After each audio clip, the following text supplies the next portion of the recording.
மாட்டேன். அல்லேலூயா. அதுதான் நம்முடைய சுய ஜெபம். ஆனா இந்த மனுஷன் என்ன பண்றான்? தன்னுடைய மனைவி அழைக்கிறான், தன்னுடைய மந்தையில் இருக்கக்கூடிய வேலைக்காரர்களை அழைக்கிறான். வாங்க, ஒன்று கூடி நம்ம செய்து நம்ம தேவனை கனப்படுத்துவோம் என்று சொல்லுகிறான். அல்லேலூயா. அந்த வசனத்தை நீங்க பாருங்க, வாசிங்க. ஆபிரகாம் மாட்டு மந்தைக்கு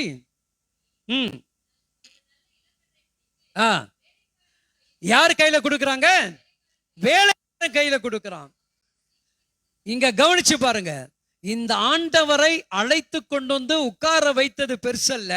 இந்த ஆண்டவருக்கு யாரெல்லாம் கொண்டு போய் அவரை பிரியப்படுத்த முடியுமோ தன் மனைவிக்கு சொல்லுகிறான்.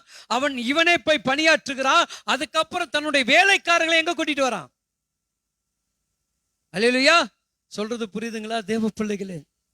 நம்ம கூடி தேவ சமூகத்துல ஜெபிக்கும் பொழுதுதான் ஒரு அசைவுகள் உண்டாகும். வெளியிருந்து ஜெபிக்கிறது என்னன்னா விடுதலை பெறும், ஆத்மா விடுதலை பெறும், சுகம் உண்டாகும், அற்புதம் நடக்கும். ஆனா ரட்சிப்பு என்ன கிடைக்காது?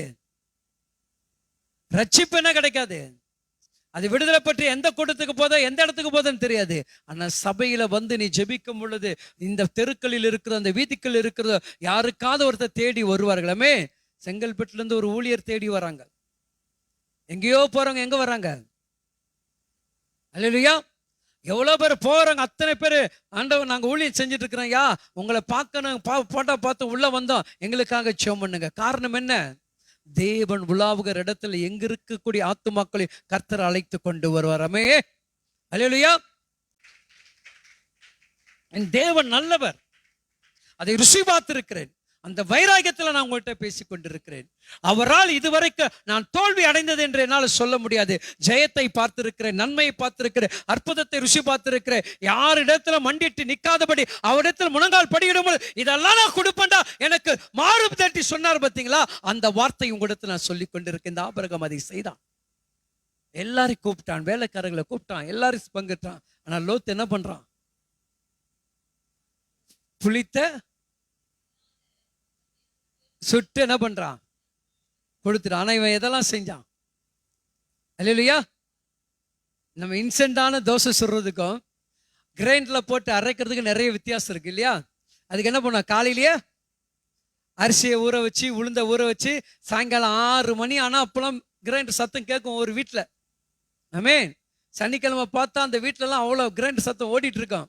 கையில அரைப்பாங்க, எல்லாம் வேலை செஞ்சு அந்த காலையில அந்த இட்லி சாப்பிடும் போது இருக்கிற டேஸ்ட் இன்னைக்கு நீங்க நான் சாப்பிடுற இட்லியில டேஸ்ட் இருக்கா? அல்லேலூயா. அப்ப என் உடல் உழைப்பு அதுல இருந்தது, அந்த உணர்வு எனக்கு இருந்தது. ஆதி நாட்கள் அப்படிதான் என் ஜெபம் இருந்தது. ஆதி நாட்கள் நான் என்ன பண்ண, பல மணி நேரம் முழங்கால் படிட்டு பல நேரம் தேவ சமூகத்துல தேவனுடைய ஆலயத்தை விடாம ஓடி வந்தேன். ஆமே. வீட்டுக்காரா, பிள்ளையா, குடும்பமா, எதை குறிச்சு எதையும் நான் சிந்திக்கல. கண்ணை திறந்து ஏன் சொன்ன ஜெபமா ஓமேன். ஆனா எனக்கு என்னால வர முடியுதா? எனக்கு இன்ஸ்டன்டா இப்ப என்ன கிடைக்குது? எனக்கு இன்ஸ்டன்டா இப்ப என்ன கிடைக்குது? நிறைய வார்த்தை கிடைக்குது. இதெல்லாம் பார்க்கக்கூடிய வாய்ப்பு கிடைச்சனால ஏற்கனவே நான் விதைச்ச விதைய என்ன பண்ண முடியவில்லை, திரும்ப என்னால எடுத்து ருசிக்க முடியவில்லை. அல்லேலூயா. அப்ப தேவ பிள்ளைகளுடைய வாழ்க்கையை சரிவரக தேவன் புரிந்து கொண்டிருக்கிறார். அங்க ஆபிரகாம் செய்ததை போல நீ நான் செய்ய வேண்டும் என்று கர்த்தர் விரும்புகிறார். இப்ப பாருங்க, வீட்டுக்குள் வந்தான். காரணம் என்ன? இந்த பட்டணங்கள் அழிக்கக்கூடிய பட்டணத்தில் இந்த ஆபிரகாமுடைய விசுவாச ஜெபங்கள், ஆபிரகாம் தன் சகோதரனுக்காக பரிந்து பேசின ஜெபங்கள், என் சகோதரன் அந்த பட்டணத்துக்குள் வாசமாக இருக்கிறான் என்று அறிந்து தேவனோடு பேசின அந்த மனுஷன். ஏனென்றால் அந்த ஆபிரகாமுடைய சத்தத்தை தேவன் கேட்டார். ஆனால் ஆபிரகாமை போல செய்ய முடியவில்லை என்று சொன்னாலோ, ஊழியக்காரரை போல என்னால ஊழியம் செய்ய முடியாமல் இருந்தாலோ, என்னால எதை செய்ய முடியுமோ அதை செய்யக்கூடிய விசுவாசிகளாக நீங்கள் இருப்பீர்கள் என்று சொன்னால் உங்களுடைய ஜீவனை பரலோகத்தில் பாதுகாக்கப்படுகிறது. அல்லேலூயா. இப்ப கவனிங்க, வாசிங்க 5வது வசனத்தை, 4 வாசிங்க.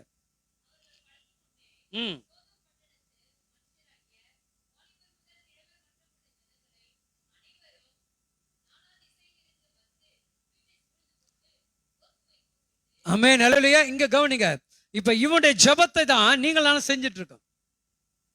இவன் லோத்து எதை செய்கிறானோ அதை தான் நம்ம இன்ன வரைக்கும் செய்து கொண்டிருக்கிறோம். ஆமென். எல்லாத்தையும் நான் கொடுக்க தயாராண்டவரே, எதை வேணா நீங்க எடுத்துக்கொள்ளுங்கள் அப்படி சொல்லக்கூடிய ஜெபம் தான் நம்ம இன்ன வரைக்கும் பண்ணிட்டு இருக்கோம். அல்லேலூயா.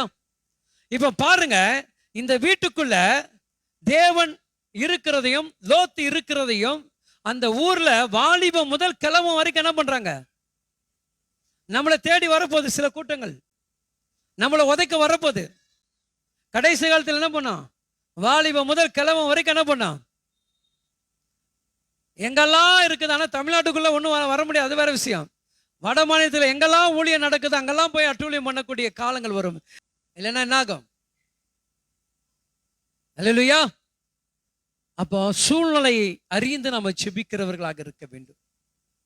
இதுவரைக்கும் நம்மளை கர்த்தர் ஆசீர்வதித்து தான் இருக்கிறாரு, இன்னும் நம்மளை ஆசீர்வதிப்பார். ஆசீர்வதிப்பதில் தேவனுக்கு நமக்கு கிடைக்கக்கூடிய ஆசீர்வாதத்துல எந்த ஒரு சந்தேகம் கிடையாது.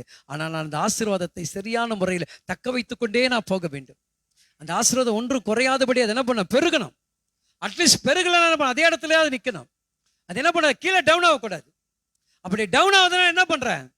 தேவனுக்கு எனக்கு இருக்கக்கூடிய அண்டர்ஸ்டாண்ட் என்ன ஆகுது? சபைக்கு எனக்கு இருக்கிற ஐக்கியம் என்ன ஆகுது? குடும்பத்தில் இருக்கிற குடும்ப ஜெபங்கள் என்ன ஆகிறது? விசுவாசிகளும் எனக்குள்ள இருக்கக்கூடிய நட்பு என்ன ஆகிறது? இதெல்லாம் பிரிவினை வருக வர என்ன ஆகுதுங்க? என்னுடைய ஆசீர்வாதத்தின் குறைவுகள் எண்ணிக்கொண்டே இருக்குதாமே. பல்ஸ் வச்சிருப்பாங்க இல்லையா? வச்சுனா மூத்துல வச்சுனா என்ன பண்ணாங்க? ஒரு மீட்டர் வச்சிருப்பாங்க, ஏறும் இறங்க. ஆமேன். என்ன பண்ணிட்டு இருக்கான்? டிக்கு டிக்கு டிக்கு டிக்குன்னு அடிக்கும். இங்க 2 டாக்டர் இருப்பாங்க, 2 நர்ஸ் நிற்பாங்க. என்ன பண்ணுவாங்க? பார்த்துக்கிட்டே இருக்கணும். ஆமேன். அது சட்டு நினைச்சுன்னா என்ன ஆயிடும்? அதுபோல் தான் இப்போ நம்ம எப்படி இருக்கு? நம்முடைய ஜெப ஜீவியங்கள் ஊஞ்சல் ஆடிக்கொண்டிருக்கு. மேலே ஏறுது, கீழே இறங்குது, அப்படியே லோவா வந்து படுத்துக்குது. ஆமேன். மறுபடியும் ஆண்டவர் என்ன பண்றாரு? கொஞ்சம் உஷ்ண காத்தை கொடுத்து என்ன பண்றாரு? மறுபடியும் ஏத்துறாரு. அப்ப பாத்தீங்க சுருன்னு ஓடிடுறேன். மறுபடியும் என்ன பண்றேன்? அப்ப என் அன்பான தேவ பிள்ளைகளை, நம் ஜெபத்தை எப்படி செய்கிறோம் என்று அறிந்து கொள்ளுங்கள். எப்படிப்பட்ட ஜெபத்தில் நம்ம வாழ்ந்து கொண்டிருக்கிறோம் என்று அறிந்து கொள்ளுங்கள். அப்ப தேவன் பாருங்க, இந்த லோத்து வீடை முற்றுகையிட்டார்கள் என்று வேதம் சொல்லுகிறது. வாலிபர்கள் முதல் கிழவர்கள் வரைக்கும் ஒருவர் என்ன பண்ணலங்க? இந்த லோத்தை விட்டு வைக்க கூடாது என்று சொல்லி லோத்துடைய வீட்டை சுற்றி கொண்டார்கள். ஆமென். அல்லேலூயா. லோத்து அவன் சொன்ன வார்த்தைகள், தேவனிடத்தில் சொன்னது என்ன பண்ணாங்க? சில நேரத்துல ஆண்டவரே, இந்த வெளியே இருக்கிற என்ன சொல்லலாம், உள்ள இருக்கிறவர் யார் இருக்கா? உள்ள யாருங்க இருக்கா?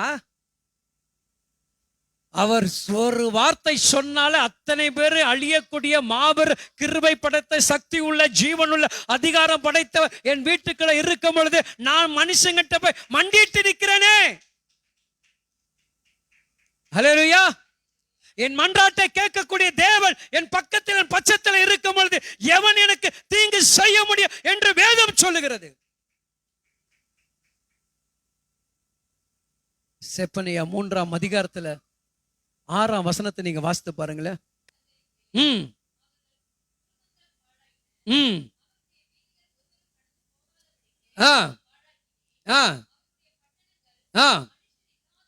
மனுஷர்கள் இல்லாதபடிக்கும் குடிகள் இல்லாதபடிக்கும் வாசிங்க. உன் வாசஸ்தலங்கள் நிர்மூலமாகாதபடிக்கு நீ எனக்கு பயந்து கடிந்து கொள்ளுதலை ஏற்றுக்கொண்டு நான் எப்படி அவர்களை தண்டித்தாலும் வாசிங்க.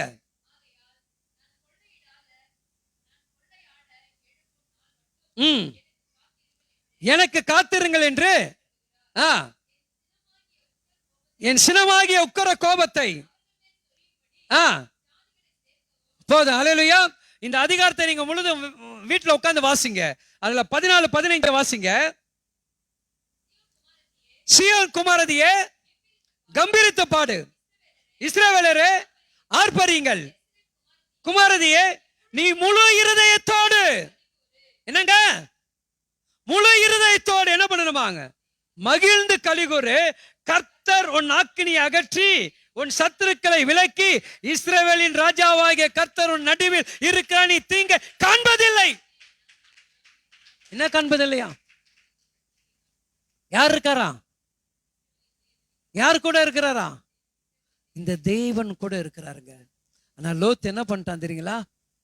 பயம். என்ன பயம்? மனுஷனால அவங்கள ஒண்ணும் பண்ண முடியுமா?